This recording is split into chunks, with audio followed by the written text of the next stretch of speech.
Looking intently at his followers, Yashua began his sermon. How enriched you become when you are a beggar, for you will experience the reality of God's kingdom.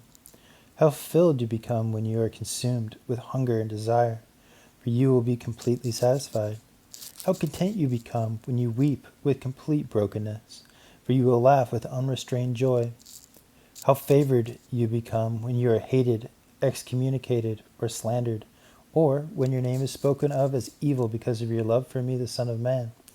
I promise you that as you experience these things, you will celebrate and dance with overflowing joy, and the heavenly reward of your faith will be abundant because you are being treated the same way as your forefathers, the prophets. But what sorrows await those of you who are rich in this life only, for you have already received all the comfort you'll ever get. What sorrows await those of you who are content with yourselves, for hunger and emptiness will come to you. What sorrows await those of you who laugh now, having received all your joy in this life only, for grief and wailing will come to you. What sorrows await those of you who are always honored and lauded by others, for that's how your forefathers treated every false prophet. But I say to you who hear, love your enemies, and do something wonderful for them in return for their hatred. When someone curses you, bless that person in return. When others mistreat and harass you, accept it as your mission to pray for them. To those who despise you, continue to serve them and minister to them. If someone takes away your coat, give him as a gift your shirt as well. When someone comes to beg from you, give to that person what you have. When things are wrongly taken from you, do not demand they be given back. The way you want others to treat you is how you should treat everyone else. Are you really showing true love by loving only those who love you? Even those who don't know God will do that.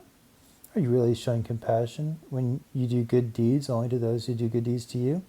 Even those who don't know God will do that. If you lend money only to those who you know will repay you, what credit is that to your character? Even those who don't know God do that. Rather, love your enemies and continue to treat them well. When you lend money, don't despair if you are never paid back, for it is not lost. You will receive a rich reward, and you'll be known as true children of the Most High God, having his same nature. Be like your Father, who is famous for his kindness to heal, even the thankless and cruel. Overflow with mercy and compassion for others, just as your Heavenly Father overflows with mercy and compassion for all. Yashua said, forsake the habit of criticizing and judging others, and you will not be criticized and judged in return. Don't condemn others, and you will not be condemned. Forgive over and over, and you will be forgiven over and over. Give generously, and generous gifts will be given back to you, shaken down to make room for more. Abundant gifts will pour out upon you with such an overflowing measure that it will run over the top. The measurement of your generosity becomes the measurement of your return.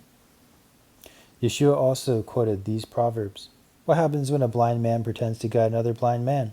They both stumble into a ditch. And how could the apprentice know more than his master? For only after he is fully qualified will he be at that level. Why do you focus on the flaw in someone else's life and fail to notice the glaring flaws of your own life? How can you say to your friend, here, let me show you where you're wrong, when you're guilty of even more than he? You are overly critical, splitting hairs, and being a hypocrite. You must acknowledge your own blind spots and deal with them before you will be able to deal with the blind spot of your friend. You'll never find choice fruit hanging on a bad, unhealthy tree, and rotten fruit doesn't hang on a good, healthy tree. Every tree will be revealed by the quality of fruit that it produces. You'll never pick figs or grapes from thorn trees. People are known in the same way. Out of the virtues stored in their hearts, good and upright people will produce good fruit. Likewise, out of the evil hidden in their hearts, evil ones will produce what is evil. For the overflow of what has been stored in your heart will be seen by your fruit and will be heard in your words.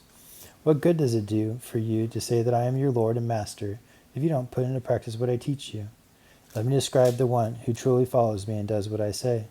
He is like a man who chooses the right place to build a house and then lays a deep and secure foundation.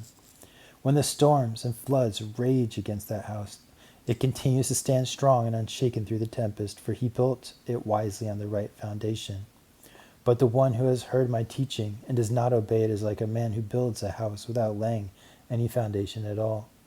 When the storms and floods rage against that house, it will immediately collapse and become a total loss. Which of these two builders will you be?